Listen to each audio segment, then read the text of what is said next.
आपल्या नांदेड जिल्ह्यामध्ये कालपासून जो पाऊस सुरू आहे त्यामध्ये मुख्यत्वे करून जे 4 तालुके आहेत किनवट, माहूर, हदगाव, हिमायतनगर आणि त्याचप्रमाणे जिल्ह्यातील इतर काही भागांमध्ये सुद्धा मुसळधार पाऊस झालेला आहे.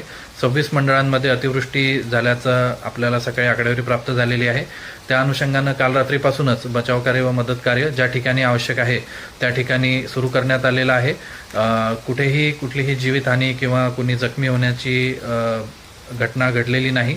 मात्र काही ठिकाणी अगदी कमी प्रमाणात का होईना परंतु घरांची पडझड, पशुधनाचं नुकसान आणि शेतीचं मात्र मोठ्या प्रमाणावर नुकसान झालेलं आहे. त्याबाबत पाऊस ओसरताच आपण पंचनाम्यांची प्रक्रिया सुरू करतो आहोत.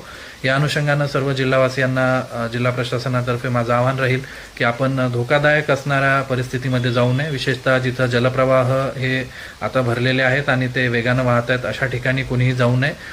त्याचप्रमाणे जर रस्ते कुठं बंद झालेत किंवा बंद असतील तर अशा